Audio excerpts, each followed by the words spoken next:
So, I've been searching those packs trying to find that serial number Kaboom stuff, but it doesn't work. All I keep doing is just pulling a bunch of... Oh, shoot. Oh.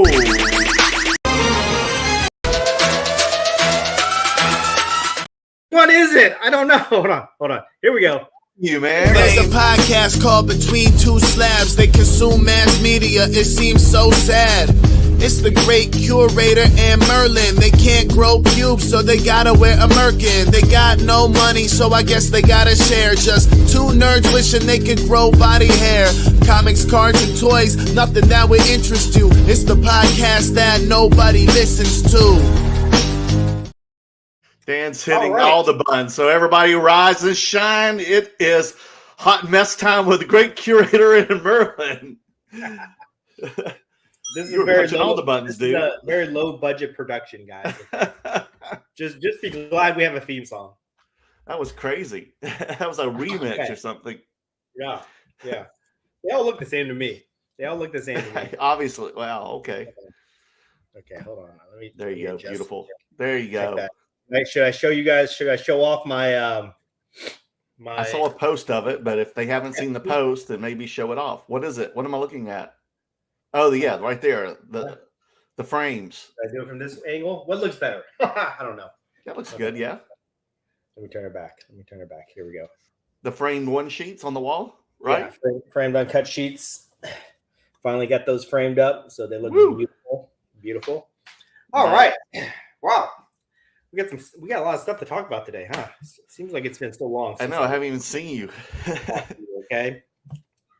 Let's go over the itinerary of talking points today here. The agenda. Big news from TCG. Okay. What TCG? CGC. So many of these acronyms. CGC. Are these things just called them? Can we have like a name? CGC, who handles this TCG department, right? Yeah. So big news out of them today. So we'll talk a little bit about that. Okay. I want to talk to you about some auction arbitrage. I'm so he loves his auction arbitrage. He loves that word right now, but I'm very mindful. I can only share limited information because I don't want everybody to know all my secrets.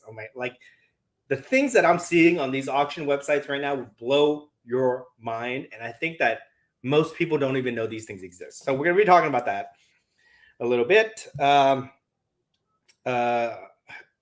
We've got an announcement about the show, which you don't even know. We have an announcement about our show, which you don't even know about. Oh, but I'll tell you. Even I'm out of the loop. This is so new news.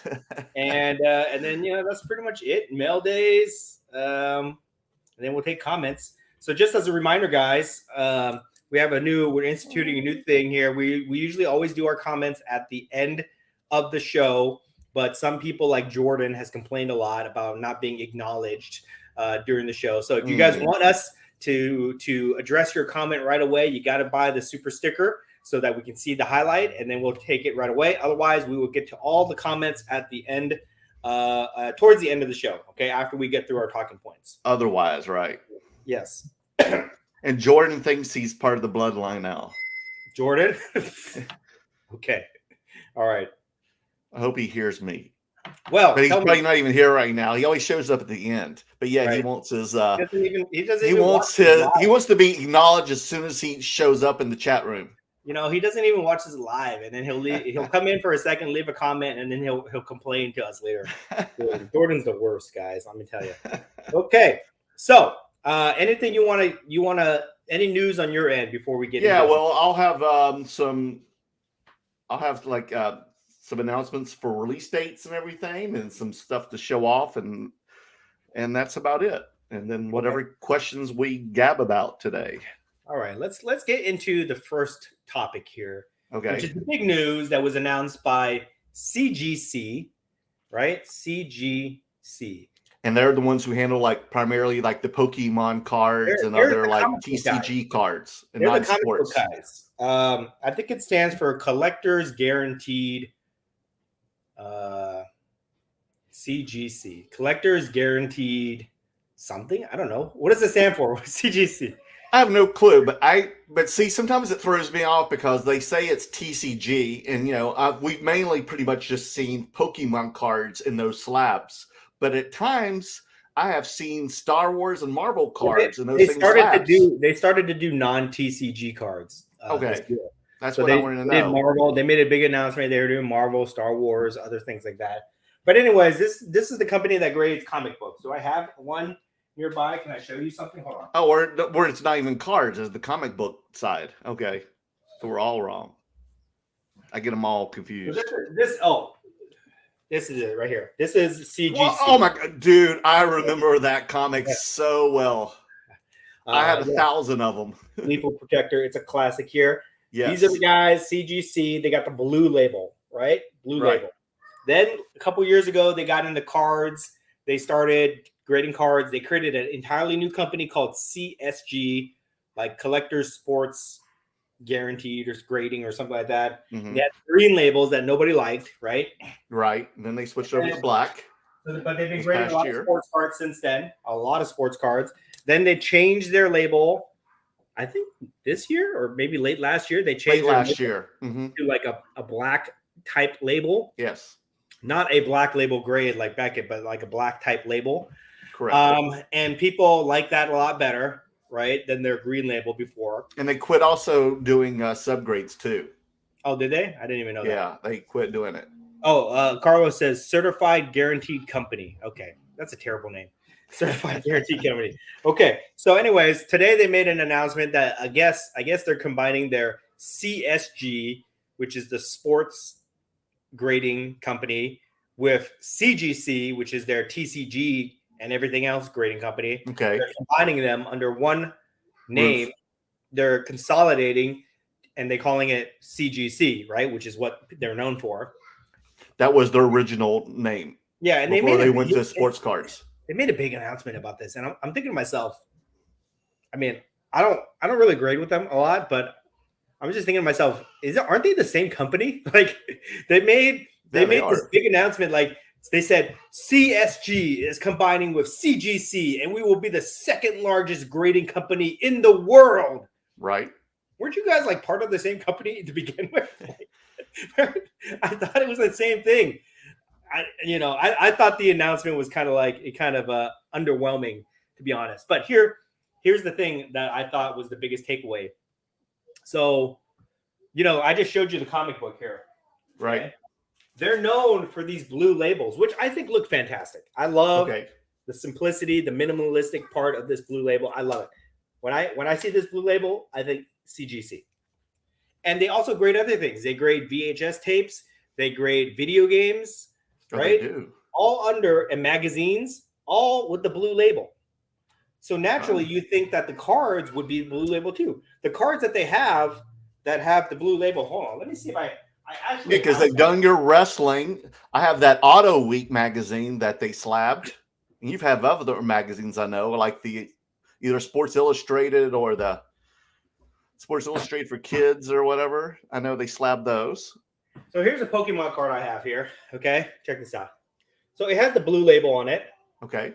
Looks nice. Looks cool, right? And looks like a miniature version of the comic book. Yeah, it matches up well with the comic book. So you would think that they would, if they're consolidating the companies, they're consolidating their grading scale system, whatever, that they would use the blue label, which is what they have for everything else. But they made on their announcement today, unless I read it wrong, which I don't think I did, they made on their announcement today that they're keeping the black labels for their cards, for all cards. Oh, I thought they were going to bring back the green labels. And I'm thinking to myself, oh my God, this is a huge mistake. Okay. Not that those black labels are like that bad. They look fine, but I don't know any collector that doesn't love uniformity in their collection, right? True. Mm-hmm. We all want our collection to be to look the same. So when we display it, it looks great. That's why, you don't see people that have all sorts of different types of grading company slabs, right? You don't see people with like PSA, Beckett, SGC, Tag, HGA. No, it's mostly you're either all PSA, you're all BGS, or all CGC.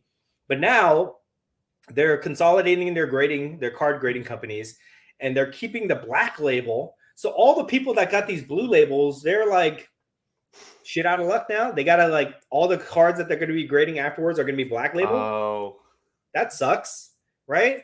Like all the TCG players that originally heavily invested in these blue labels, they have to go with black labels now. That kind of sucks. And then, you know, like all the comic, like Marvel, Star Wars, where we try to match up the blue label cards to the comic books. We try to do that. Now we can't do that anymore. I think that's a huge miss. I don't know. What do you think? it's a little all over the place, a little too soon. Well, in a year's time, all this has happened. A lot of changes. I mean, I guess like they don't want the sports cards to look like they're part of a comic book collection or something. That's the only reason. Well, I don't think they ever did, though. I mean, or that's what they don't want to do in the future. A label? I don't know. I think it's a huge miss. I think they made a big mistake about that. And you know what? I wouldn't be surprised if they start grading these black labels, and then at some point people complain so much that they switch over to blue. And at that time, when they switch over to blue, right? Everybody that has a black label is going to be screwed over again. Oh gosh, they're going to be all over the place. Yeah. And how about those greens, man? Let's bring those back. Those greens are terrible. You know, like I don't even know why they had to differentiate their label. If you look at other, like within their own business, right? Where they grade comic books, video games, VHS, they use the blue label. But for some reason, when they wanted to grade cards, they needed to have a different label for that. You know, and if you look at like PSA, for example, their labels look the same across the board, whether it's a card, a Type 1 photo, a ticket, whatever else that they grade. I don't know, Funko Pops now. Right. They all have their red border white label. Same thing with SGC, right? And even Beckett converted everything to their silver labels now, and their gold labels, but they all look the same, right? You don't have like different colors. So I don't understand who's in charge. Whoever was the genius that came up with this, I don't know, a marketing guy or their chief innovator or whatever it is. I think they missed. Yeah, I kind of like the blue. Yeah, with the band on top, with the name brand. It looks great. You know, it looks great the way it is. Like, you want uniformity. Like these are not the same, but if you had a whole collection of CGC graded items, yeah, that's pretty cool. Look at that. You want them to be uniform, right? You don't want to get. I wish I had. Do I have one of those? No, I don't think I do. You need to be on their board and show them this, Dan. I'm telling you. I've been telling these companies, hire me as a consultant, right?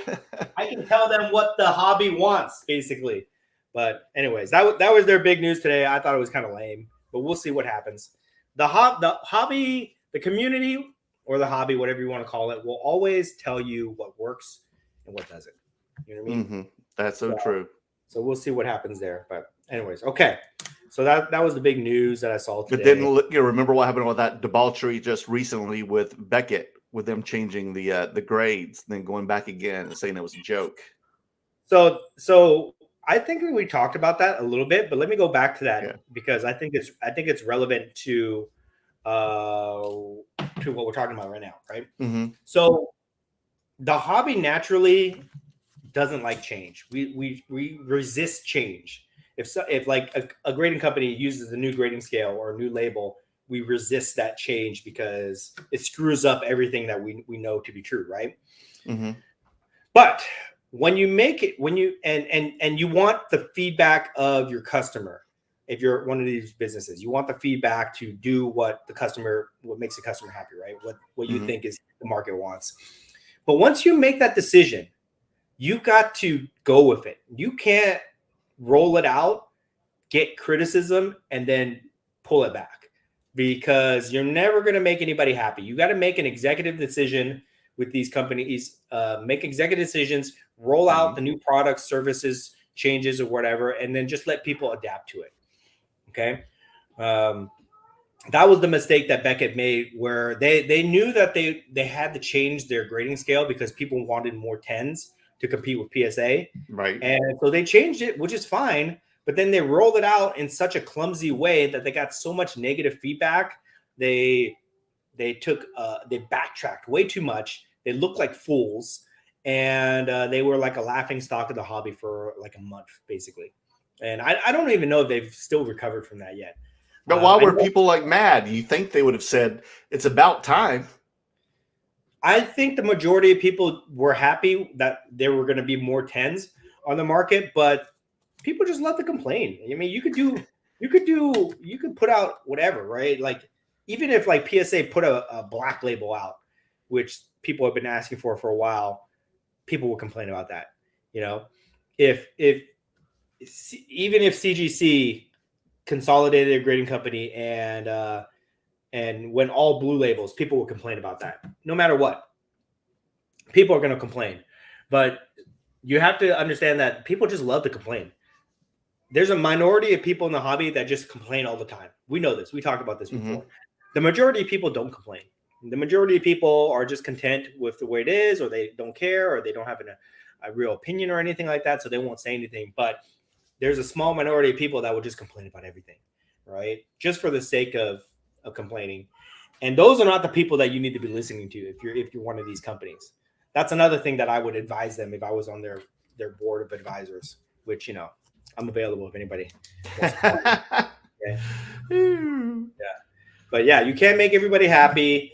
But you should be very thoughtful about the products and services that you put out there, especially if you're making a change. And I just think with CGC, they should have been more thoughtful, thinking, okay, we should just keep our blue label as our brand label that everybody knows. We shouldn't have a black label among all the other blue labels in our ecosystem.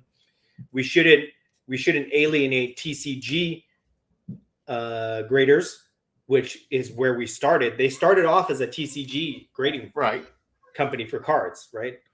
That was their first venture into cards, was TCG, I believe. And they seem to do pretty well with that, because I would see a lot of Pokemon cards with their slabs at shows. Yeah, very big in Pokemon.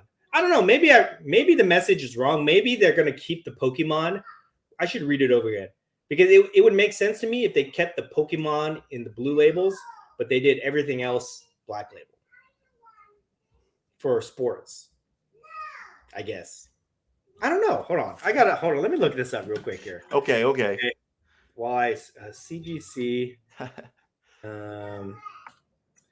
cards? Let me see if I can, because I want to make sure that I'm talking.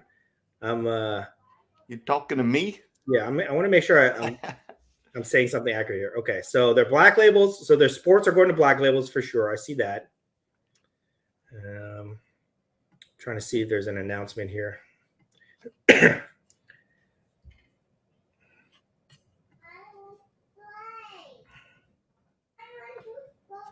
I think I need to look this up on my phone. Okay.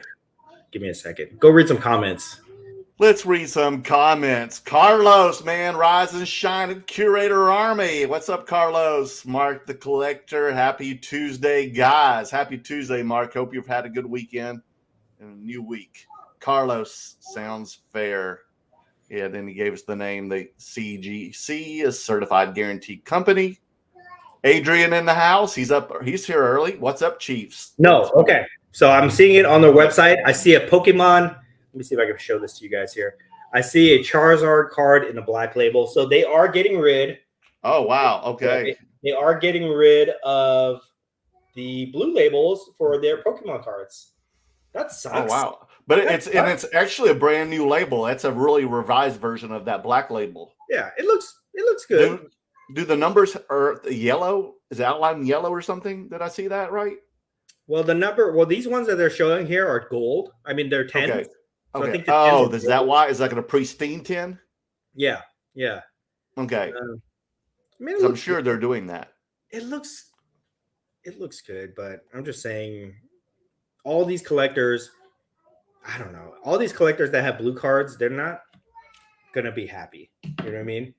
I prefer the blue label. And then, they have this special where if you want to change the label of your cards, you can change it in for like $5 or whatever it is. So okay. It's just another way for them to make money off of this. It's like Apple. Every couple of years, Apple changes their power cord on their phones and MacBooks and stuff like that. So you have to buy a new thing. That's what this is. That's what this seems like to me. Well, I do know this. If you have any green label CGC cards or CSG cards, and you have subgrades. Even if you don't, if the grade is 9.5 or better, chances are you're going to get a PSA 10 out of that card, because they were really grading tough when those green labels came out. Real, like, too hard. So when they changed to black, they also softened up their grading system too. Yeah. FYI. Interesting news today in the hobby. I guess that was like the biggest thing so far. Maybe there's some other things that happened. I just can't remember. But anyways, we can move on. All righty. Let's move on. So, I've been on this tear lately where after I sold my Roman Reigns Super, I got a little bit of cash now in my pocket, and I've been looking for where are we going? places to move this cash. And I've been getting into rare collectibles, like almost like memorabilia. I didn't want to get into memorabilia because I feel like it's too crazy. There's just too many things out there. But lately, so you're telling me you're looking for a Harry Potter one? I'm not gonna say anything. But here's what I'm saying. I'm looking for rare collectibles, rare one-of-one collectibles to invest in that have good stories where I can buy it. I'm the only person that has it. And if I tell the story, I can get like double my money back, once people see the value.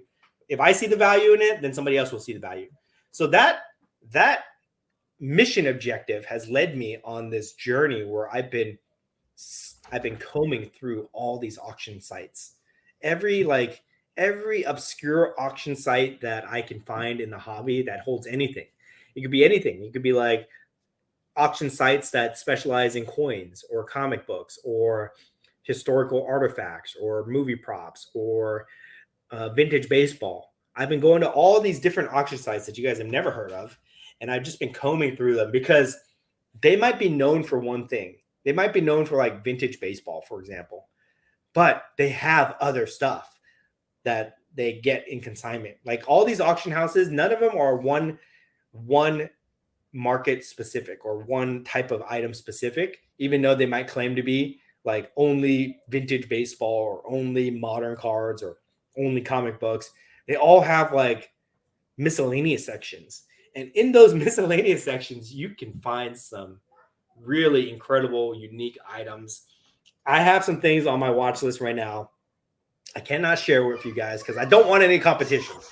Okay. I don't want any competitions on these. I need to acquire these items. You items. gotta tell me. I will tell you privately. Okay. I know you won't bid on this, but I'm gonna have to wait a couple weeks to see if I get these items and if I win them. But I'm ready to spend big money. Like I'm ready to spend $10,000+ on these items because they're that special, they're that unique, and they're only found in these really crazy auction sites. And I'm not talking about Goldin. Goldin is our sponsor, right? We're talking about them, but I'm not. But you've been combing through all these auction houses that you have mentioned, big and small. It's almost become like, it's really a part of my daily routine now, where I'll look through these auction sites, and some of them have a lot of auction lots, like over 1,000 items in each auction that will take a good hour to come through all the pages. And I'll look through these auction sites. And are you still able to like filter it to like non-sports or pop culture items? Yes, you can filter it, but I look at everything. I look at everything. Oh, you do. Okay, because, historical too, and things like that. Yes. I mean, I'm looking at these things, but I'm not looking to buy modern cards or anything like that. I'm looking just for rare, unique items, and even sports. Even sports, right? Like I like vintage sports. You're right. Like those Jack Robinson magazines that I showed you the other day. That was pretty cool. The Type 1 photos I'm always looking for. And you came across those combing through stuff. Yes. And they're not like, they don't have their own section. It's just like in the miscellaneous section that I find these things. Like that Tupac letter. That Tupac letter should get to me by tomorrow. And then I'm going to send it to PSA right away. But how did you filter it to get to the I don't filter. That's the thing. I don't filter. I look through everything. That's what I'm trying to tell you. You're just on everything. Yes. Not even a price range or anything. And you're just scrolling up and down through it, the whole thing. Yes. Because some of these things are poorly listed too. Like they don't even know what they have. They just list like, you know, they might list it in a lot of items, or they might list it as like the, you know, I just use this example. They might list of you know, I'll use the Tupac for example, Tupac letter. You know, like nobody's gonna search for that. You have to like scroll through everything to see it pop up, because you're not gonna think to yourself, oh, I'm gonna look for a Tupac's letter from prison. You know what I mean? So yeah, you found like the Tupac letter, like in the Hummel mugs or whatever, those German Yes. mugs Yes. section. Yes, you know, because we go through all these auction sites, because you know, for our golden hour episode that we've been doing now, I have to search through all the golden items to try to pick out some unique items. That's how I kind of started off on this path a few months ago, and now I'm doing it for all the auction sites, and it is very interesting, some of the things that I've been finding. But the reason I wanted to bring all this up is I'm just telling you, there are a lot of unique rare items out there that people don't understand the value of these things. So it is worth for me, it is worth the time to comb through all these auctions to try to find these treasures. And what I'm going to do is I'm going to do arbitrage on these things once I get my hands on it, and then I present it in a way where people understand it. I might have to put it in a PSA slab, or I might have to get it authenticated or something like that. But once I can present these things in a way that people understand what they are, and I can tell the story behind them, I'm going to list them on these other auction sites, and I think I'm going to do pretty well with this stuff. Okay, so I'm very excited to show you guys. So for idiots like me, what does the arbitrage mean? An auction arbitrage? Arbitrage means you buy something that you think is undervalued or priced incorrectly, and then you sell it somewhere else at what you think the price is. Gotcha. Right. So I use an example here. I don't know if I use this example, people are going to like get all pissed off at me, you know, because people the haters are going to come out when they say, oh, you know, he's just trying to make money and stuff like that. But, you know, it's hard to say it, but I don't know. I'm just going to use a general example here. Okay. I'm just going to say this. Let's just say, let's see here. I'll just pull this out. This Charlotte Flair, right? Let's just say I find this Charlotte Flair. Transcendent. It's a 1-on-1 Transcendent. Not many people know the significance of the Transcendent set on tops, but let's just say I buy this for like $1,000, you know, on some auction website like Goldin, for example. Right. And then I buy it raw, and then I put it in a PSA slab where people can understand what it is, and then I go sell it, you know, on eBay for like $5,000 or something like that. That would be arbitrage. Gotcha. Okay, but that's what I'm trying to do right now. But I'm doing it only for rare items. A lot of people do this for modern stuff, things that comp out very easily. Right. We talked about those guys before, like margin buyers, where they'll buy like a LeBron James rookie, a Tom Brady rookie, or something like that. They'll buy it at 70%, and then they'll turn around and sell it. That's not what I'm talking about here. Okay. Quick turnover. Yeah, I'm not talking about margin buying. I'm not talking about anything like that. I'm talking about looking for rare, unique items where they're overlooked in an auction site, realizing the value of those items, and then buying them, securing them, and then, you know, telling the story, and then selling them somewhere else where they get more exposure. That's what I'm talking about. This is almost like bargain hunters, but online. It's treasure hunting. That's what it is. Treasure hunting. Online treasure hunting, and it's really consumed my daily routine, to be honest, where I feel like I'm doing this full time, to be honest, you know. And I'm not talking about content. I'm not talking about hobby stuff. I'm talking about going through auction websites and combing through all their pages. I feel like it's almost a full-time job for me now, but it's a lot. Do you even go through Craigslist? No, I don't get that crazy. Okay. Just auction sites, basically, you know, because I have to make sure that these items are legit, because some of them have very hard. They're hard to authenticate. So I have to make sure that they come from a reputable company with certificate of authenticity and things like that. But there's some really rare items, dude. I'm telling you, by the end of this month, I'm going to win at least one of these items that I'm going to show you, and you are going to be blown away. I can't wait to see. I mean, I even talked to Donald Show Locator, and I was like, dude, sometime we need to go, because I haven't done it in a long ass time, maybe like around 20 years. But I used to go to state sales here in Hollywood, like Beverly Hills and Hollywood. and those rich people worked, for studios and music labels. And oh my gosh, I was finding treasures up here because I worked in the industry, so you find all kinds of unique items for pop culture. Funny thing, you should mention that, because Okay. a lot of these auctions, what I noticed is that they're like estate sales. Basically, they take in somebody's collection. They'll call it like John Smith's collection. John Smith worked in this industry for 30 years and he accumulated this incredible collection. And now, for the first time ever, it's at, these items are available at auction. And that's what I'm finding, a lot of really cool, unique things. So anyways, I'm just trying to think outside the box about this. And this will segue into my next talking point here. Okay. I've been reading this book. The reason that we buy all this unique stuff, right, is we want to stand out in the sports market, right? We came into the hobby as sports card collectors, vendors, flippers, and we're still in the sports card market, but we sell other stuff. So we've carved out a little niche position in the sports card market. We don't go to comic conventions. We're not part of that market. We don't go to pop culture card conventions. There are shows like that. We're not part of that market. We are firmly in the sports card market. We go to the Dallas Card Show, the National Sports Card Convention, all the local sports card shows here, but we sell different stuff. And I was thinking to myself, the reason we do that is basically we want to be unique among all the people that sell the same things. And recently I've been reading a book. I'm only a couple chapters into it, but I think that this book perfectly captures what we're doing. It's called Blue Ocean Strategy. You ever heard of that? No, I haven't, Dan. Blue Ocean Strategy. Yeah, write Blue that down. Ocean Strategy. Okay, I can only speak to the general theme of this book because I haven't read the whole thing yet, but I'm reading it right now. And as I'm reading it, I'm thinking to myself, oh my God, this is what me and Merlin are doing. Okay, so here's a brief synopsis. Really? Brief synopsis. And how did you find out about this book? I follow a lot of motivational speakers, business leaders. I follow them on Instagram and Twitter, and every once in a while they'll make a book recommendation.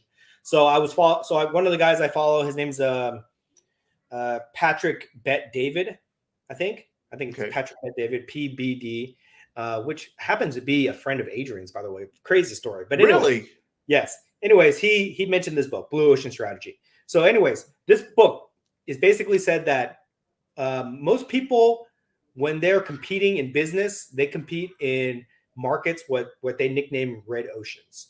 All right, red ocean markets are where people compete against each other, and the best person wins. So then they coined this term called blue ocean markets, where blue ocean is where nobody competes. And if you can find a way into the blue ocean, you basically have no competition. You're not competing against anybody, and you're making a new market for yourself.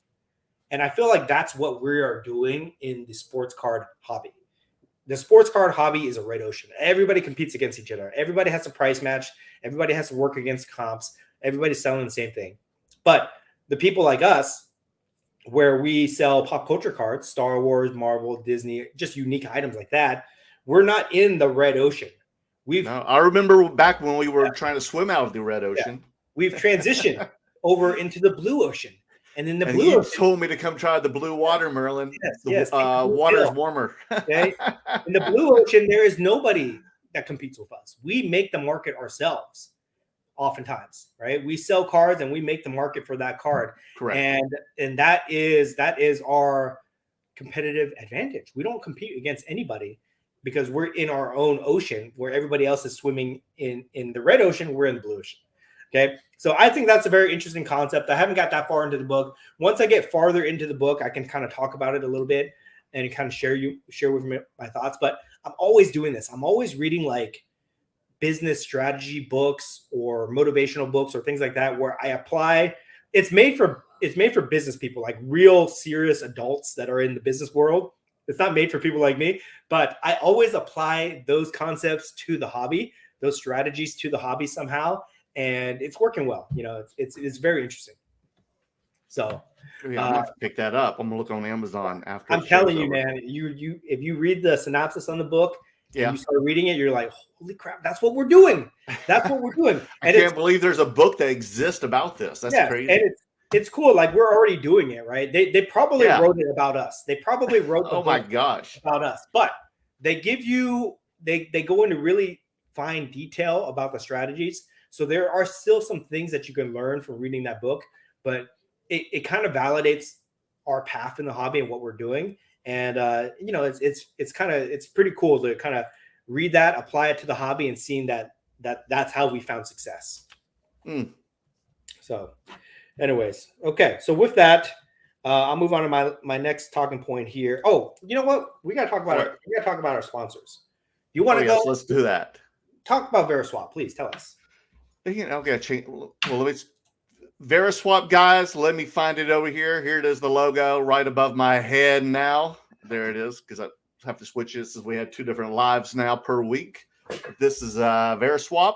They're an app you can find on the iPhone and the Google, the Androids or whatever.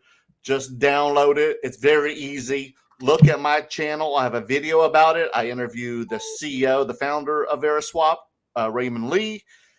It's easy. You can create an account, upload some photos of your cards. They have to be graded. And you can start trading within minutes. Seriously, it's that easy. I was able to do it less than 5. So I know if I can do it less than 5, you can beat that, guys. And it's great. Dan, I don't know if it's you or the viewers, but someone has already offered me a trade for my Vinicius Jr. rookie card. So I need to look at that after the show. Maybe I might be making my first trade with Veriswap. I'm very excited, but they are the middle guys. So if you ever had someone on Instagram like some of your cards, or they saw your store on eBay and they're like, would you trade? And you're like, dude, I have no clue who the hell you are. Who are you? I'm not trading with any stranger. I don't even trade with people I know, because I just don't trust people, because people are evil. But anyway, they take the evil out of trading, folks. Seriously, they're the middle guys. They make sure that both of you all get the cash or the trade, and it's a legit card. You're not, if you've got a Pokemon Charizard, they make sure it's not a G.I. Joe card coming your way. They want to make sure before they verify it. Just like eBay does the authentication guarantee thing, it's pretty much what they do. They make sure that's the right card, the right grade, that you're not getting ripped off. And they make sure that the transaction is complete and honest. So there you go. So now you can trade with weirdos and strangers.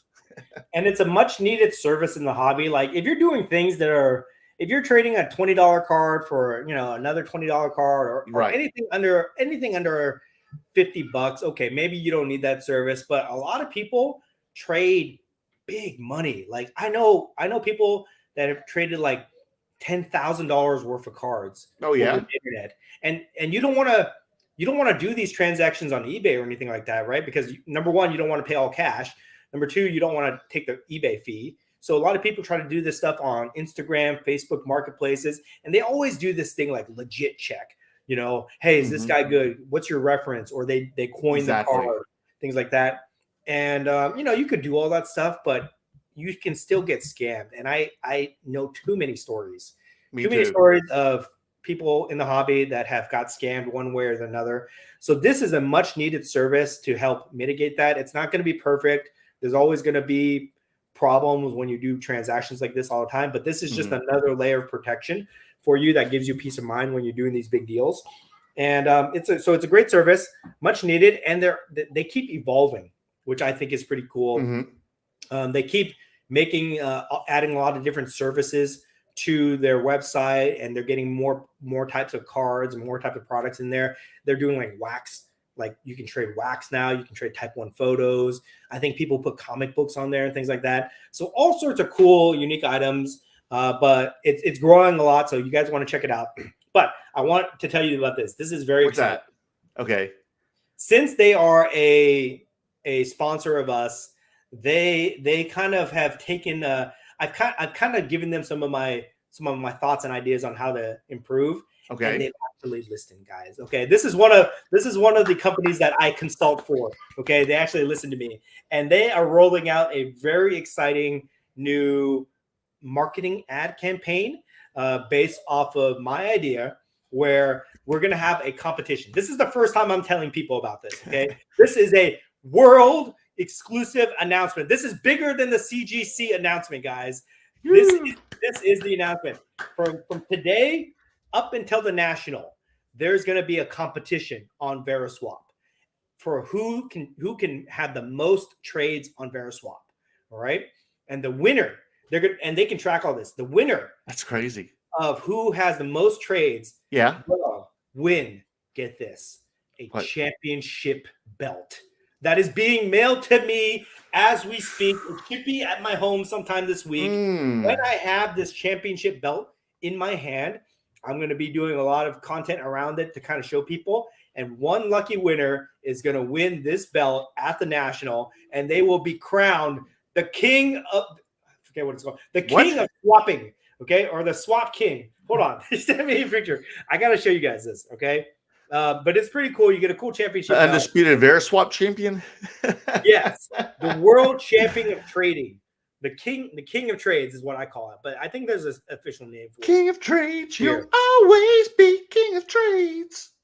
But we're going to show this off in a couple weeks here. No, we'll show it off this week, actually, once I get it. Really? Yes. Oh, my gosh. Okay, good.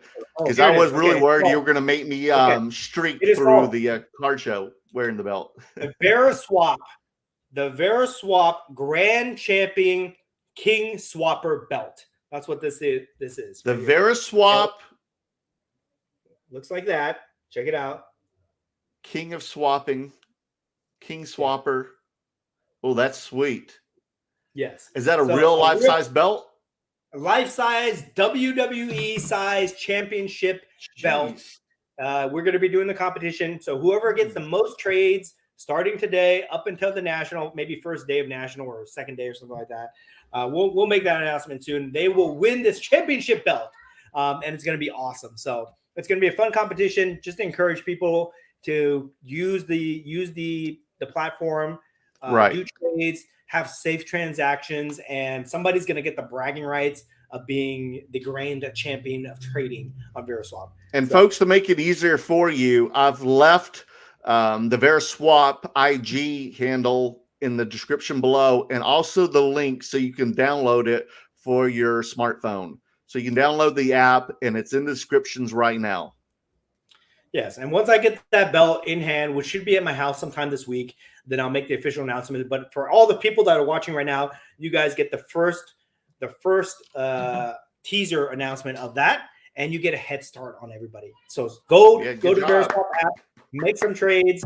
I will be the interim trading champion, even though I've never done a trade on Veriswap because I can't find anything good. But I am the trade king. People know. Hey, I've got some wrestling on there if you want a belt. I'm the master tenderizer at card shows when it comes to trading. So naturally, I am the interim champion for now. But somebody at the national is going to get this belt, and it's going to be awesome. Woo! Yes. Okay, so that's our first sponsor that we talk about here. Merlin, why don't you tell them about the Golden Hour tomorrow? Oh my goodness. If y'all haven't checked out the Golden Hour, which I know most of these people have because I see all their names, and I tell you 3/4 of these people have won the $100 gift credit from Goldin Auctions, which gets to get applied to their account, and they can win. I mean, we've shown things on the show that have sold as a PSA 10 less than $100 that have sold for over 200 or more on eBay. And there you go. That's already a free item right there. That's given to you from Goldin and from us at Golden Hour. Anyway, we're going to have the show again on Wednesdays at 9 p.m. Eastern, 6 p.m. Pacific time on YouTube. Same bat channel, same bat time. And we're going to highlight items that have ended this past week and items that are beginning this week as well. And then we might look at some big hitters too, and just kind of follow them, because we've had some exciting 2 weeks doing this live where we have seen some really big fun. It has been, believe it or not, it's a lot of fun to watch. It sounds so geeky, but it is. It is a lot of fun to watch the end of these auctions, like the Darth Vader Superfractor, the magic one from Harry Potter, the autographs. What else? The quad auto from Harry Potter. I mean, all kind. Well, we saw a Superfractor, did we not? Or a Black Prism cards. Oh yeah, Mick Foley and other people. I mean, there's some cool ass shit, man. I should even put it that way. Be blunt. It's cool ass shit. Y'all should watch it with us because it seems like when everybody clicks on for this one, they stay on and we grow and grow. So we have been growing a good crowd on Wednesday night. So check it out. If you haven't seen it, come watch. And there are some really good items that we're going to be highlighting tomorrow, guys, that are going to end Thursday, including a Darth Vader Superfractor. Oh, so, man. Yes, that's super cheap right now. So we're going to highlight that tomorrow so you guys can check that out. But make sure you join us tomorrow night, 6 p.m. Pacific Standard Time. Hang out with us. This is what during the golden hour, we get a little bit more loose as we're watching these items. We joke around, we have a good time. But there's going to be some great items that I have on my list to highlight tomorrow for you guys. And Merlin, did you pick the winner for last week? Yeah, I did. It's Mark. He needs to contact me. I don't know why no one's ever contacted me. Mark the Collector? No, not Mark the Collector. Mark's, oh gosh, I forget someone else. Okay, sorry, Mark. Next time. Maybe Mark the Collector's already won, dude. Did he? Yes. Oh, man. Have we been doing it that long that I forgot who was won? Okay. Yeah, let me see who it is. Whoops. I'm going to tell you who it is here once I find out. It is. Someone's messing with me. Anyway, I don't know who it is, man. Oh. Are you there? Me? Yeah. Yeah. Okay. So, yeah, I got to look for it and see who it is. I went to my channel, not your channel. So make sure we give away $100 every week, guys. It's free money. Okay, just try to enter that. Maybe you win something, and then you can buy some stuff on Goldin. Okay, so with that, I got one kind of fun thing to announce here. Oh, here it is. His name is Fonster, Phonzter, Fonster. Okay. But his real name's Mark. M-A-R-C. So if you're in here, make sure you claim that $100 credit. But let's move on to our last thing before we get into our mail days here. Oh, Mark the Collector's never won. Well, he needs to add some names on there tomorrow, okay? Yeah, Mark. Okay, Thanks for letting me know. Let's get into the next announcement here, which is we got a special anniversary coming up. We are rapidly approaching 100 episodes of Between Two Slabs. And I think depending on if I count the live episodes that we have done at shows or not, we might get our 100 episode during the week of the National. Isn't How ironic is that? Yeah. Yes. So 100 shows. So we're like at 90 right now or something like that. I got to go count it again. And probably back when we started the show, we never thought we would be ever setting up and doing things at the National. Being so involved. Yeah, I thought when we started this, I thought it was going to be like one episode. I thought you were having me as a guest on your show, and I was doing that. I didn't think that we were actually going to do this whole thing. Really? Yeah. I just kind of went with it. I was just too afraid to say, wait a second, I thought this was going to be like a one and done thing. I just kept like showing up every week, and now here we are. 90. Well, it's like he never sent me an invoice. So 90 plus episodes in here. So we're gonna do something fun for our 100th episode. We're gonna figure out exactly when that is. But let's just say right now, it's gonna be the week before the National. Okay. Or the week going into the National, something like that, right? We'll do something fun. We're gonna be doing giveaways for you guys, some fun contests, some fun trivia or something like that. But start planning for that, guys. 100 episodes of Between Two Slabs coming soon. Okay. With that, Merlin, why don't you get into announcements that you have, new releases? All right.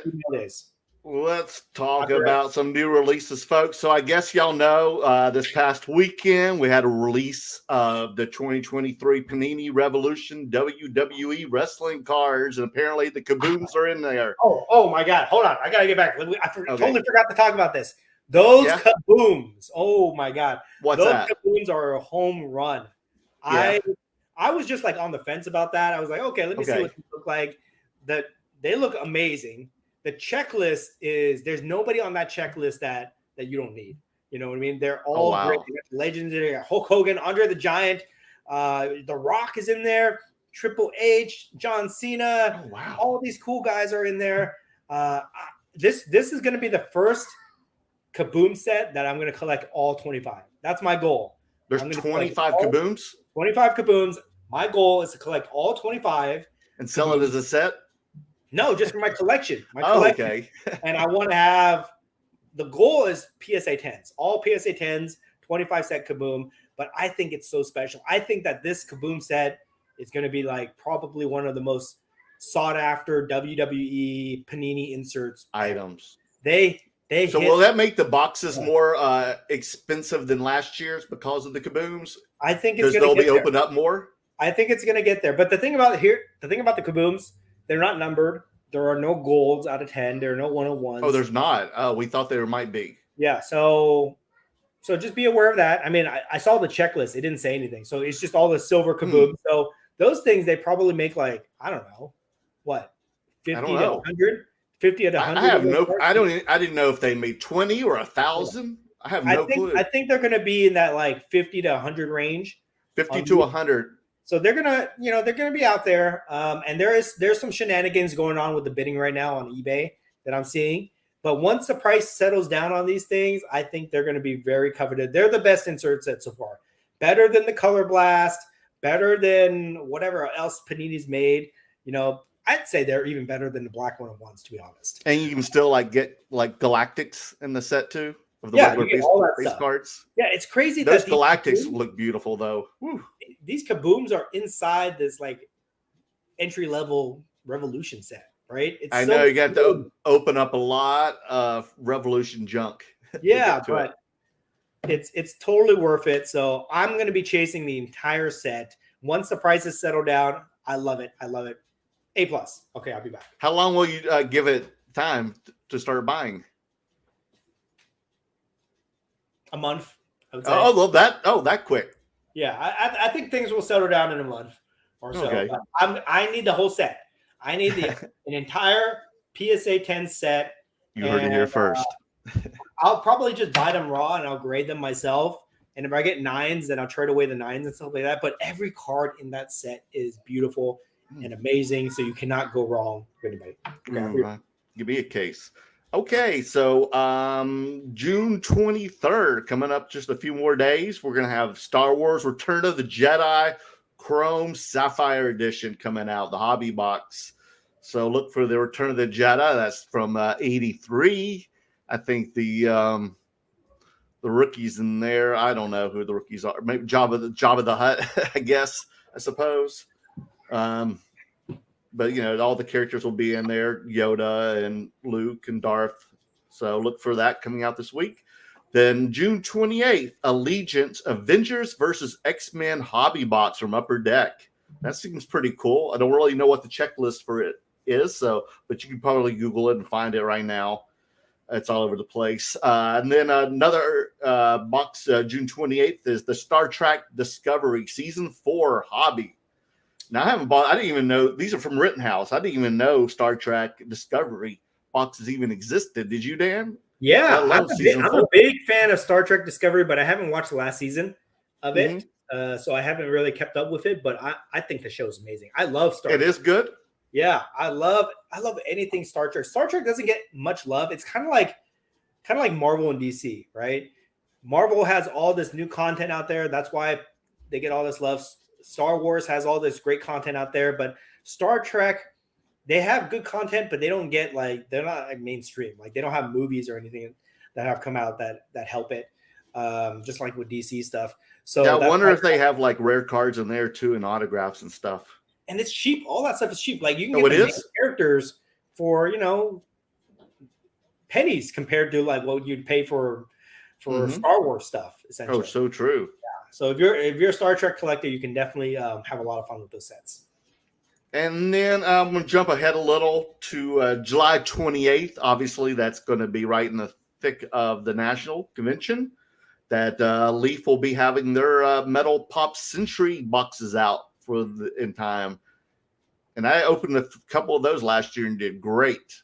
And that, I don't know if you've seen the checklist for it though, but it's freaking good. There's like Clint Eastwood.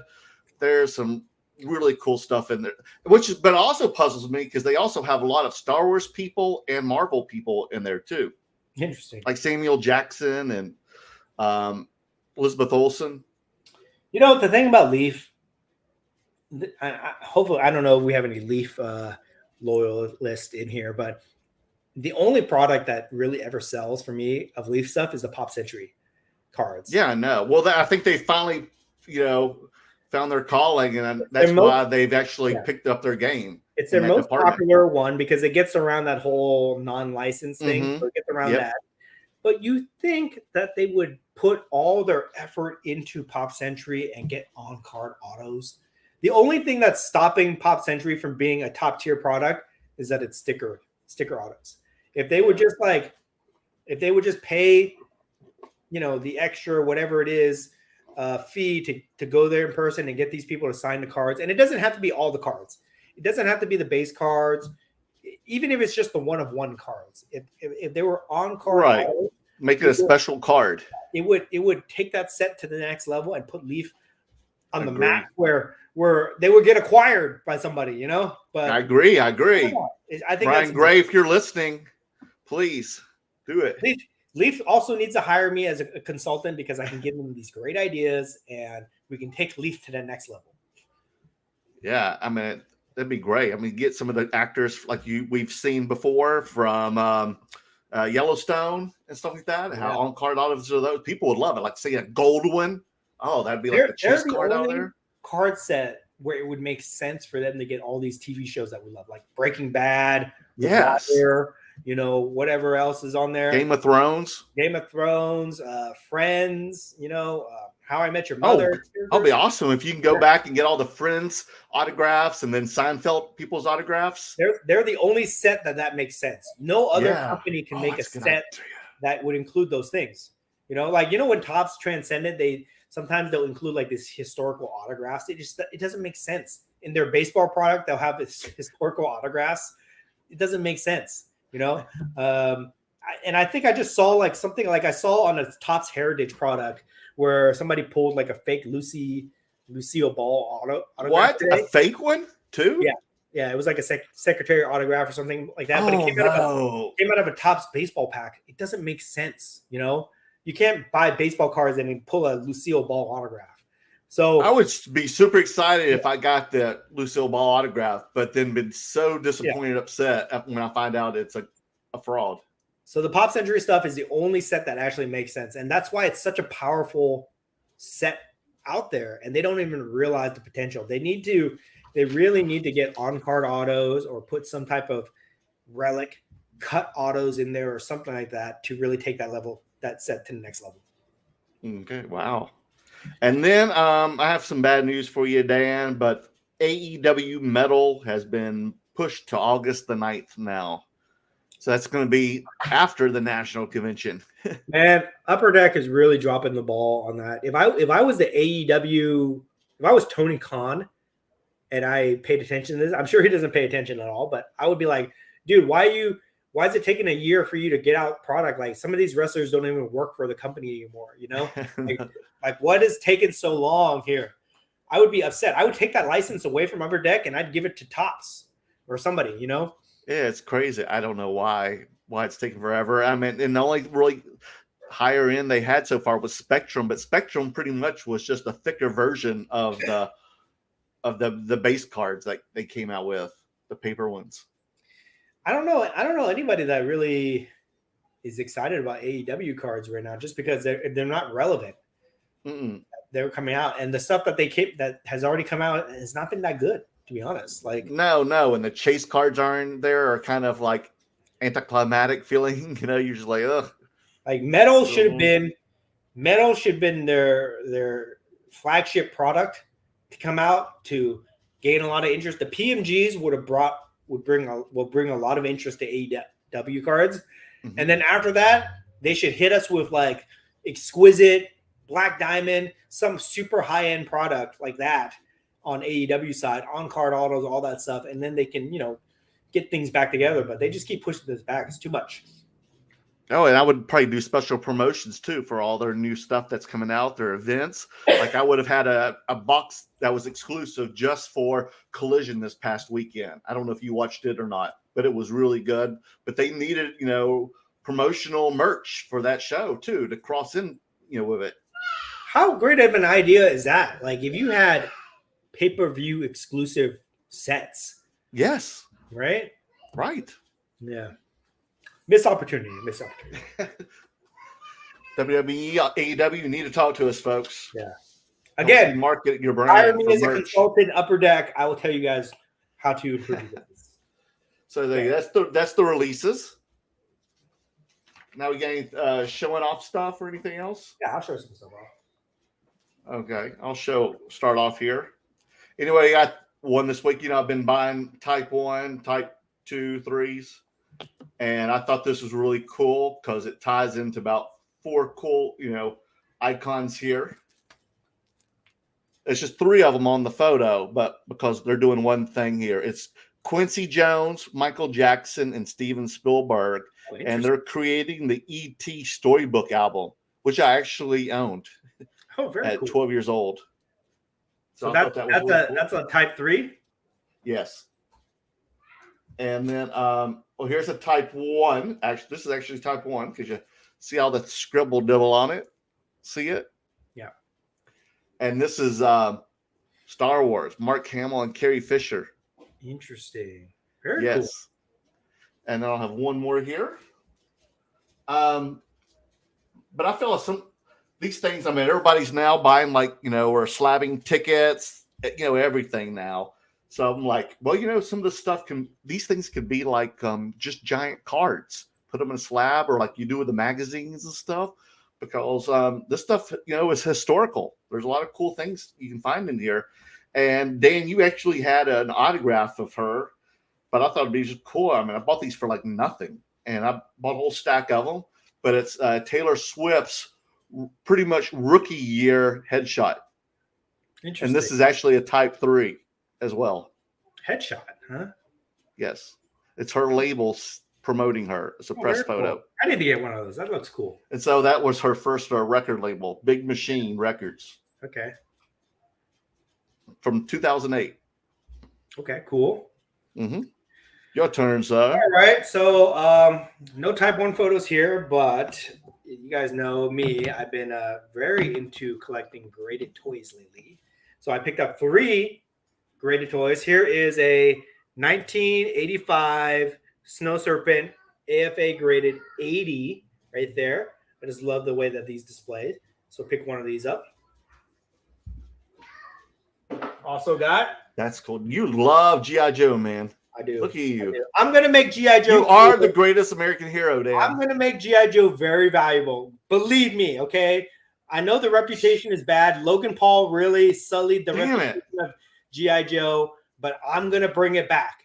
Believe me. And I wish I was that generation, man. This is the one thing that I will admit that I am pumping hard. G.I. Joe. I'm pumping G.I. Joe. That sounds really bad. Right?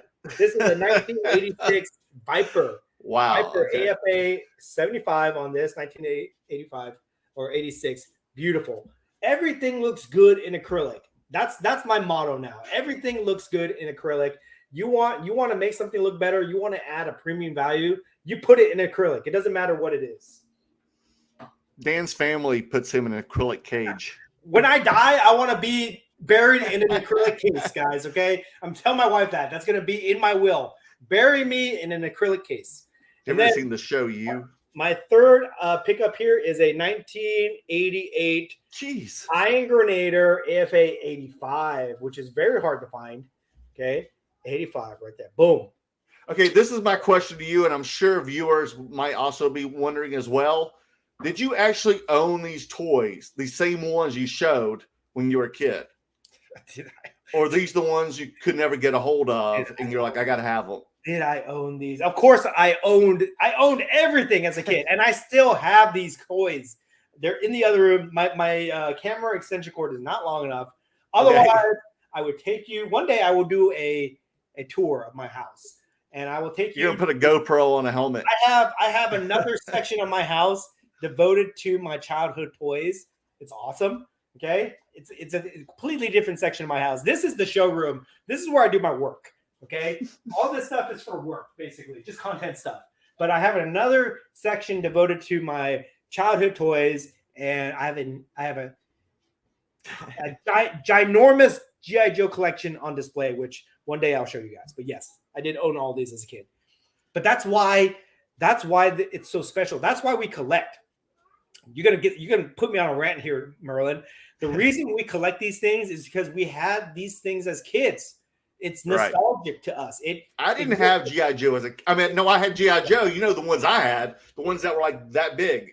It makes us feel special when we can buy these things now as adults. Now we have adult money. We go back and we just want to relive our childhood memories. So that's why these things are important. That's why I'm telling you, graded toys is going to be a thing someday, because people are just like me. They play with these things as kids. Now they want to have them as adults. And if they're a collector, if they're a professional collector like myself, then they want to have the highest grade version of these things. So that's what it is. Okay. Do I have anything else here? No, nothing. I've got some other stuff, but I'm not going to show you. I'll save it for next week. Let's save it for next week. Yeah. Yes. Okay. So with that, let's get into the comment section. I was going to ask one question and ask the viewers too. Have you seen Spider-Man? I am not. Not yet. Blew me away. It was so good. My neighbor was crying next to me. Whoa. Okay. Yes, he was. Okay. And I was like, dude, why are you crying? Why are you upset? He's like, the animation was so beautiful. He's an animator in real life too. He touched him. So he got emotional. Yeah. I'm going to try to see one of those. There's so many good movies right now. It's freaking good. Oh my God. No, it's amazing. There's The Flash that just came out. I just don't get out. I heard it bombed. Really? Mm-hmm. Disappointing. I actually want to see it as well. Yeah, I'm gonna see it anyways, but we'll see. Let's get to the comments. But before we get to the comments, can I ask you one question real quick here? Who me? Yes, you. Okay, yeah. I was watching your TikTok. If you guys don't know, Merlin's on TikTok. Okay. So go check out his TikTok, Merleworld Cards. Okay, what did I do? What is this dog training class that you're part of now with your dog Maverick? Are you preparing for the Westminster Dog Show? What is this? No, we just do it to train. I thought that'd be cool to see people what I do outside of the card hobby. When I'm not getting tenderized by the curator, I'm out training my dog. Guys, you have to watch this video. Merlin is like in some type of obstacle course. Yes. With his dog, and he's holding like a agility tree, course, and he's running around. He's making poor Maverick jump on all these stairs and jump through hoops and all these things just to get a little milk bone or whatever the treat is. Hey, you better watch out. You're next. But totally random, but I saw it today and it made me laugh, so I had to ask you what the heck that was. Okay. Yeah. Let's so he's doing very well. He's doing very well. He graduated from level 1. He's level 2. I think, what is that? A brown belt? Oh, he's in the belt system now. Okay. Yeah. All right, let's get into this here. Adrian, what's up, dude? What's up, Chiefs? What's up? Carlos, matching card with label like HGA. Yeah, they can do that. But we know we're having an HGA. Carlos, they should take a survey and ask the collectors. Is HGA is still around, right? Yeah. Do you not get email flashes from them? And I keep trying to unsubscribe, but I keep getting their emails. I don't know anybody that would get an HGA slab at this point. I just they keep calling me, wanting your contact. Okay. That's okay. You can have that. You can have that sponsorship, bro. I give it to you. Carlos, uniform is good. Oh yeah. About the slabs. Carlos, you can't make everyone happy. Nope. We've learned that many times, haven't we, Dan? Mm-hmm. In fact, what I learned is you can't make. So you shouldn't try to. You can't make everybody happy, but you can piss off everybody. So you can. Yes. Have you done that? Oh, many times. Many times. Yeah. See here. Okay. Mark the collector, Pokemon community are 50-50 on the new labels. I bet they are. I can't see how anybody, if you're a Pokemon collector grading with CGC, I can't see how you would be happy that now all the labels have changed and now you gotta. I see that's the community of the people who use this company. Yeah. They're going to be the angry ones of them all. Meme Maker, WW Kaboom's going for $500 to $700 each. Yeah, that's what I'm seeing right now. But I've seen some. That's not bad. We thought they were going to be more, didn't we? Oh, some of them are higher for sure. But there's a rock, right? There's a rock out there. So that would be the top numbered highest one, correct? Yeah, they're asking for like $3,000 on the rock. Oh, okay, that's past the 700 here.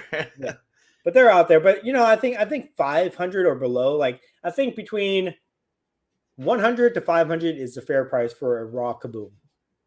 And you think they'll plateau in a month and I think so. Settle down? I'm sure of it. Andrew, Star Wars Topps Chrome Galaxy is the premier brand. For modern Star Trek, is there a great product TCG for Star Trek, or there hasn't really been one made yet? I don't know. TCG, I think there probably is, because they make a TCG of everything, to be honest. But I don't know about Star Trek. I know that they have the Rittenhouse that has the autos and stuff, which I think is a pretty cool. Right, product. and I just announced that was that season 4. Yeah, but I haven't seen any Star Trek TCGs. But this is a little bit off topic, but I'm going to talk about it because you just reminded me about that, Andrew. The Magic the Gathering crossover Lord of the Rings cards that are coming out. They look awesome. I've been watching people rip it, and they look awesome. I think I might be getting into Magic pretty soon.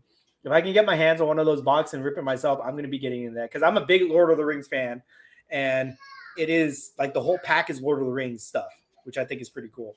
So we might be talking about Lord of the Rings, or we might be talking about Magic TCG pretty soon. Oh my goodness.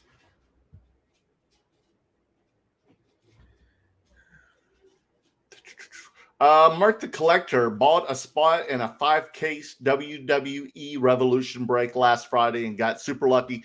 Dude, tell us more. I know you were going to open up a case or something. You were so excited for Friday in WWE Revolution box break. So tell us what you got, brother.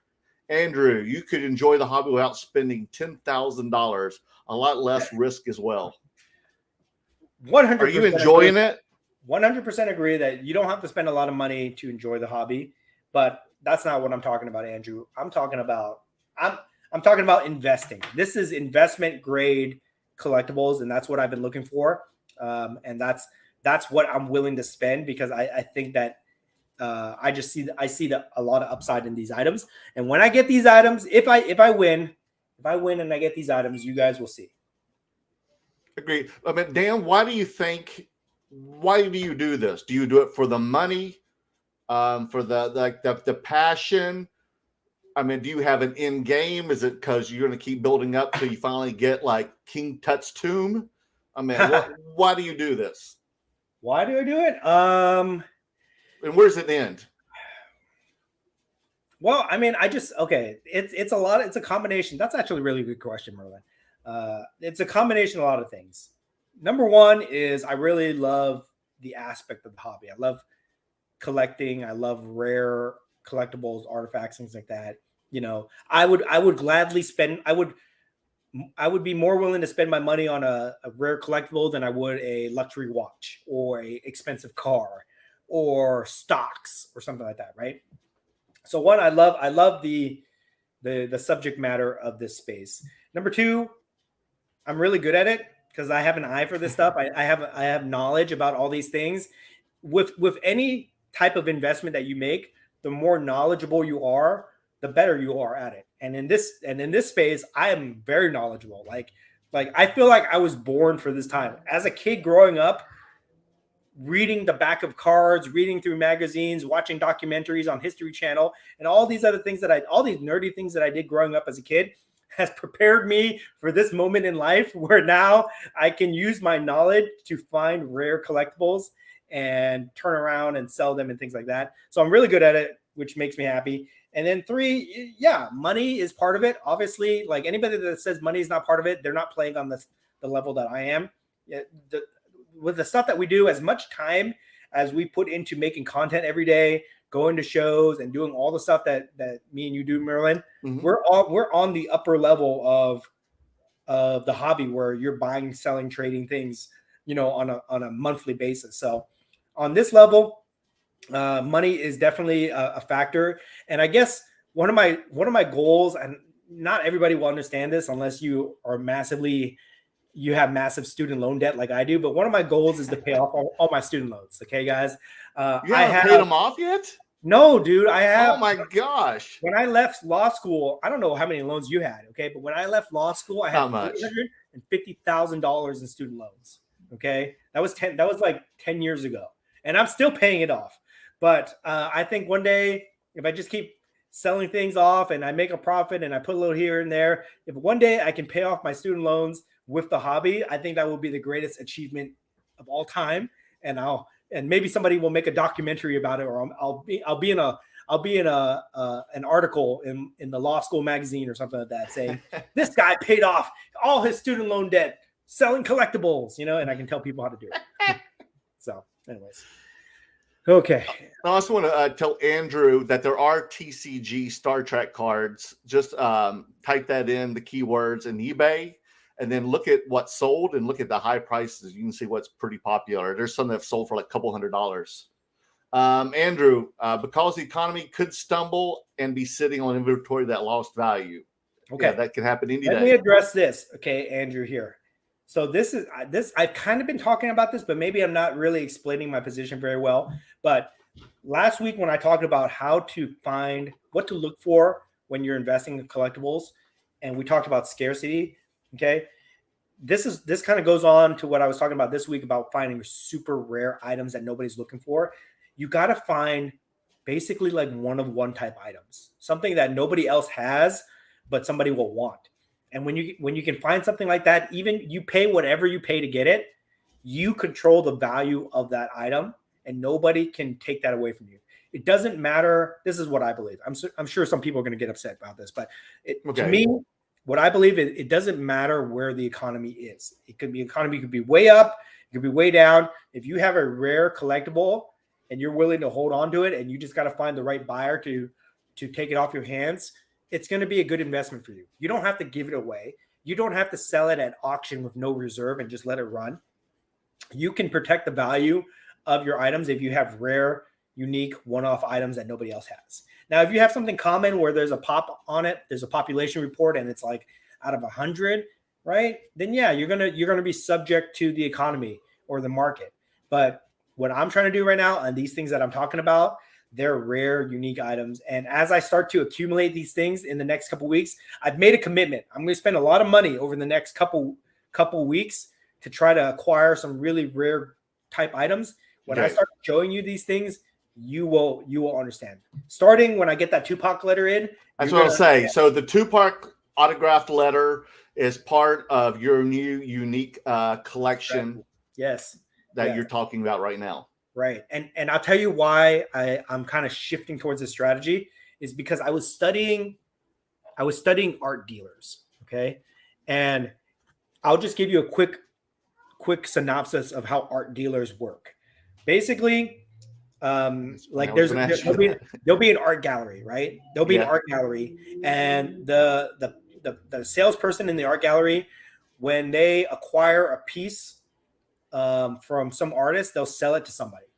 And then that person will take it and then they'll keep it in their collection. But when they're ready to sell it, they'll give it back to the art gallery, and the art gallery will protect the value of that piece because it's the only one, right? Unless it's a print or something. If it's the only one, they'll protect the value of it. And then they almost control the market around that one item until they're able to move it. And they have such a network of clients that they're able to move pieces of art between people, right? And they always protect the value of it because it's unique. So I'm kind of looking at that model and I'm trying to apply it to the hobby the best I can. And that's why I've been looking for these super rare collectibles that kind of fit within the hobby space. So, okay.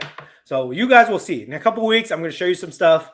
Hopefully I can win and acquire these things. In a few weeks, you guys will kind of see this master vision I have here. Okay, so when you have all this stuff, will you be allowed at card shows anymore? These are not necessarily things I can bring to card shows. Yes, They're okay. like I feel like I'm about to reach that next level of collecting where I'm buying crazy ass stuff. On the phone. Yes. Over right? the phone. Like this is like a Ken Goldin King of You've got someone brokering the deal for you. Yes. So I'm trying to get to that next level of there, but we will see. I want to do it then because I want the 10%. Some items I can bring to card shows if they're small, but some of these items are very big too. So they're just not gonna like. I won't bring these to card shows except for like the smaller items. But anyways, we'll see. I've said too much. I've said too much already.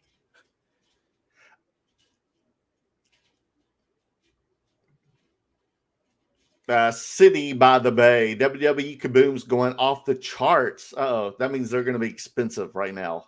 Right, Dan? They're always expensive. The first 2 weeks they're always really expensive.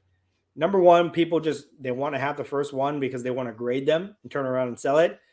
Number two, I think there's probably some shill bidding going on with some of those auctions. Oh, really? So there's always like it's very competitive for a couple weeks. Excuse me, guys. I'm sick. If you can't tell, I'm kind of sick. So COVID? I'm struggling. No, I'm immune to COVID, but No, I'm struggling to try to get Not through this podcast here. But the first 2 weeks is always like a struggle for the prices. So let it die down. If you can be patient, let it die down. There will be a floor that is set on these things, and then you can get it at market value. Meme maker Ultimate Warrior Kaboom is sweet. Oh, Dan will love that one. Yes, Dude. that is one of the ones I need. Did you see it? I've seen them all. I've seen the entire list, and they're awesome. There's just some of the pictures are really great. Like The Rock is really great. He's like looking at you, like about to do this. John Cena is holding up the belt. He looks great. Hulk Hogan's ripping his shirt off. He looks great. But some of them kind of look weird, like the Andre the Giant. Like he's turning his back to you like this, and he's hitting John Studd over the head. You can't even see his face. Oh, that's weird. Oh, why they do that? And then like Triple H is doing his pose where he's about to spit water, but he's like turning like this, so you can barely see like his side profile. So I think like some of the pictures they could have done better, but overall I still give them like an A+. Okay.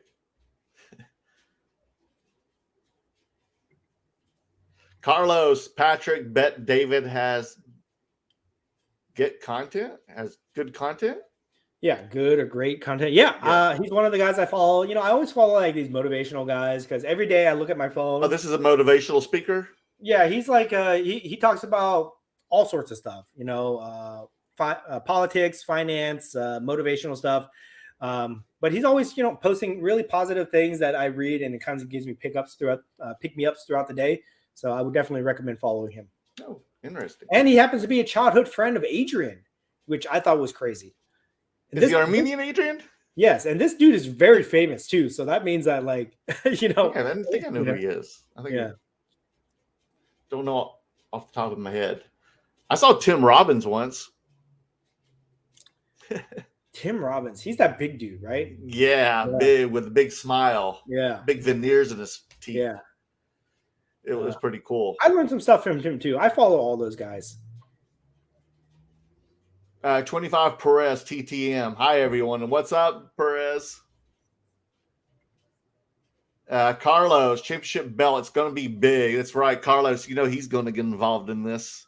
Yes, and I'm telling you right now, if nobody wins this belt, I'm taking it home myself. Even though I've never done a trade before in Veriswap, I will take it home. I will be the undisputed champion of trading until somebody takes it away from me.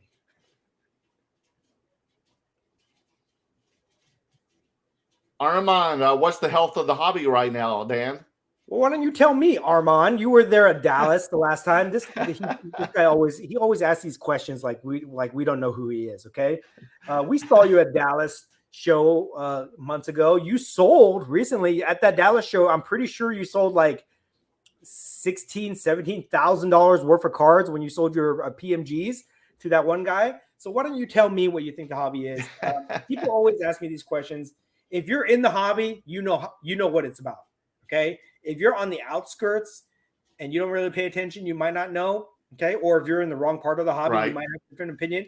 But the people that are like us and they go to shows and they do this stuff every day, the hobby's in a great place right now. Yay. Carlos, 100th episode. Woo, woo. Yeah, woo. Carlos.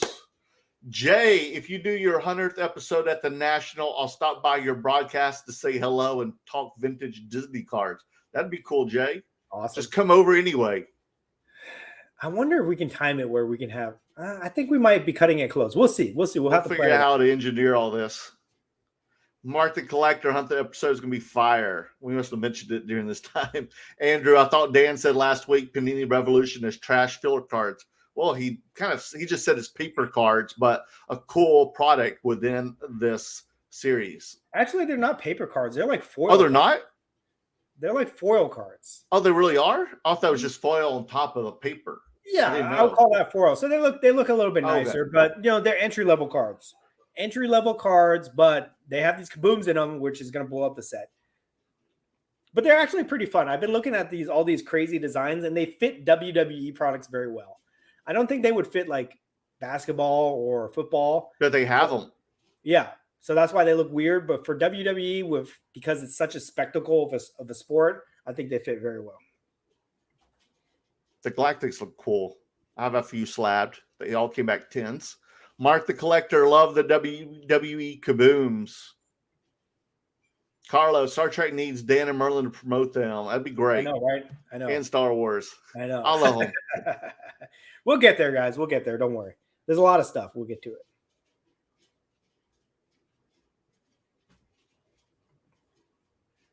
Carlos, I like the on-card auto as opposed to stickers. I'm sure it's pretty unanimous on that one. Yeah. Do you know anyone who says, man, I love sticker autos over on-card autos any day? Like, who says that? No one. Andrew, I'm okay with sticker autos, only if the auto looks crisp. True. I feel the same way. Some of the autographs look like they were written with a crown. And that somebody also brought this up to me one time. They said, okay, if it's a sticker, right, how long is that sticker good for? Have we seen any sticker autos that are like, I don't know, 20 plus years old? Started peeling off? Yeah. No. Yeah, no? I wonder. No, and I feel like many started that way too. They didn't really start doing the on-card autos yet, unless they were hand signed. If you're long-term on any of these things, that would be a concern of mine. Yeah, they all start, just bubbling up and peeling off and rolling up. Be terrible in your slab. Roberto Thomas, did you guys see the Bob Ross cards that came out? I may get a box. Yeah, I did. Saw that. Is it $20 a box? Cardsmith or somebody that's making those. Maybe there's a chase card with his hair in it, his afro.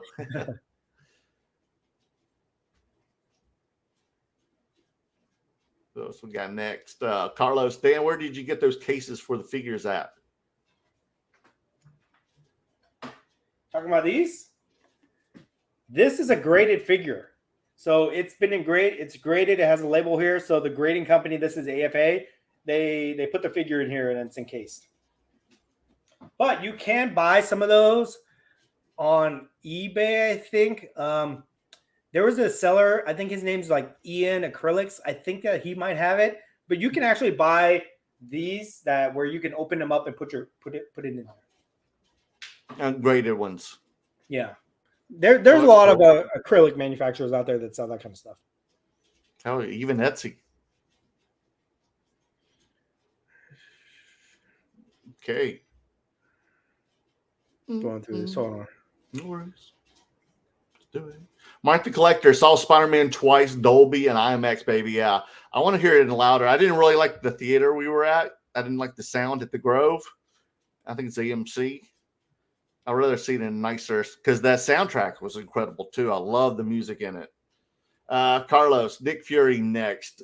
Oh, that's Marvel, the Invasion, War. Secret Invasion, right? Yeah, Secret Invasion. I think it's out this Friday. Yes, it comes out this week.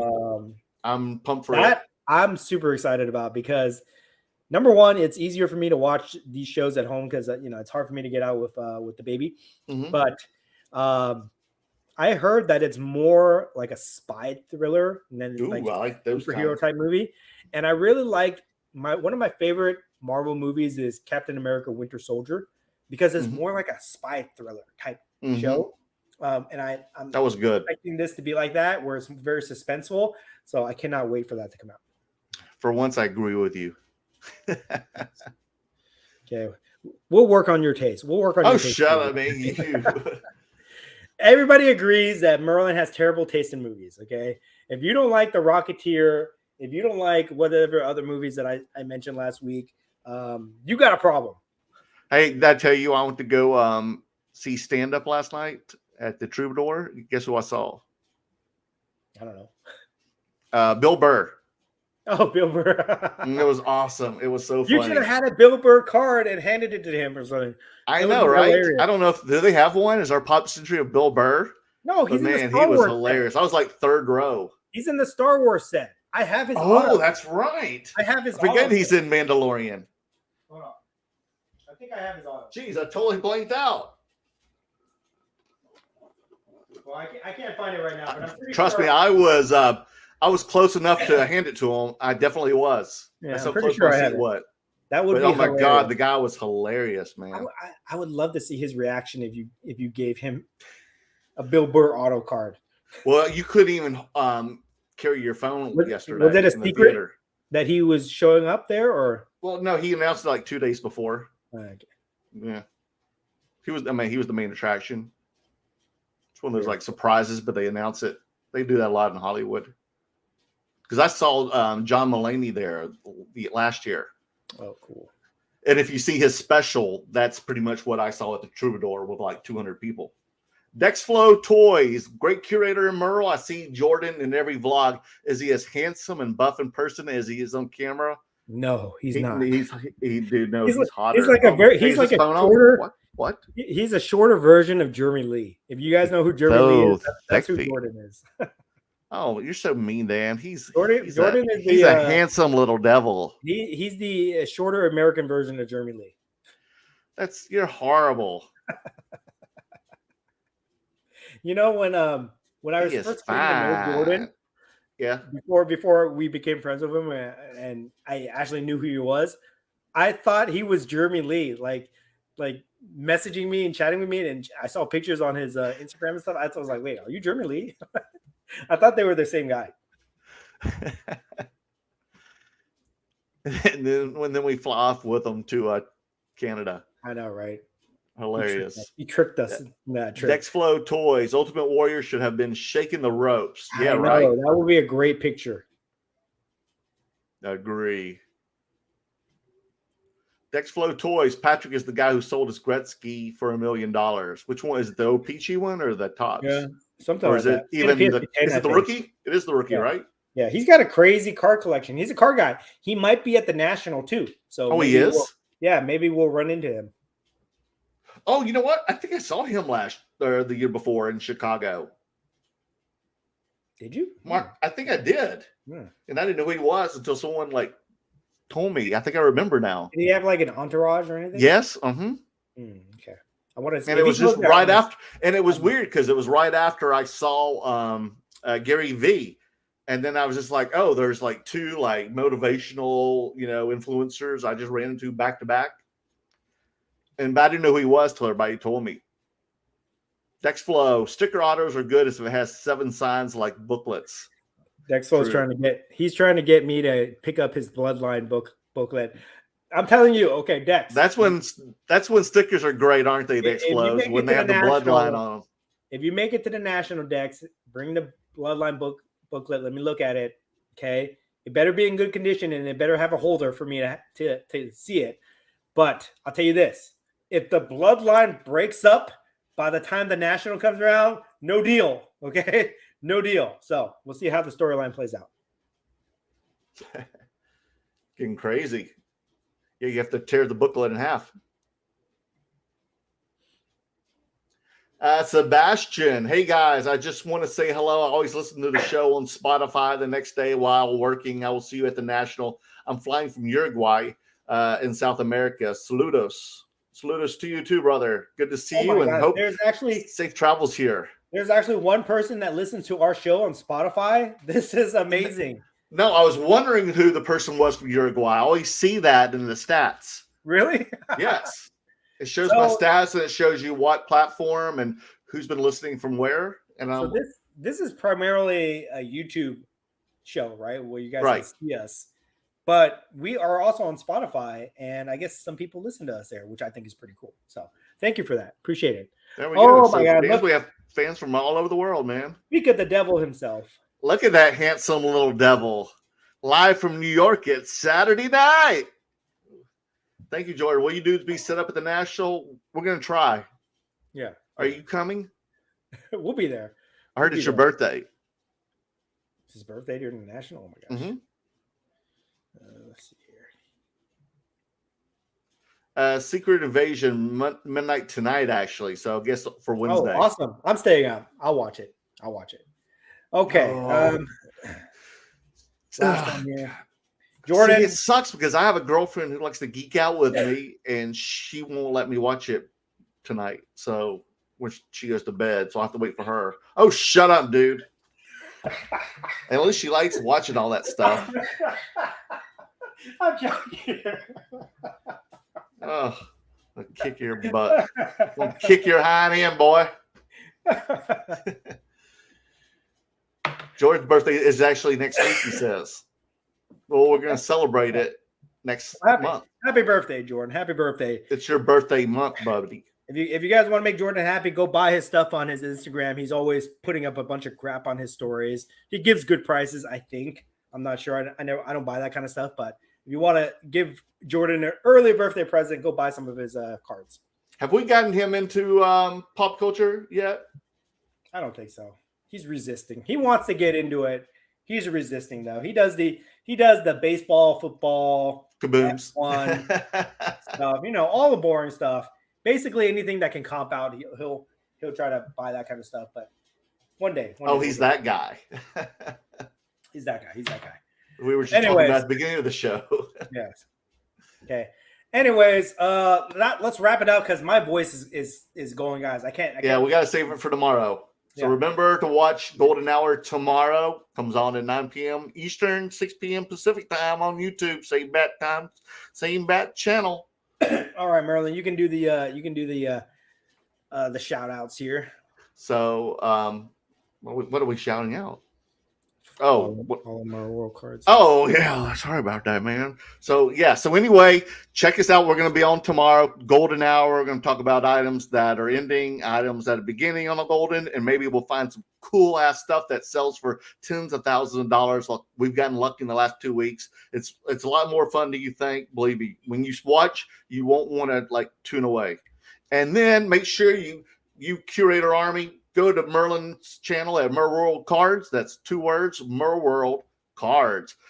Make sure to subscribe, smash that bell button, hit the like button, do whatever you have to, leave some nasty comments, and even nastier comments. All my Merlin maniacs. If you're not a fan of the Great Curator, then you're the small percentage of people.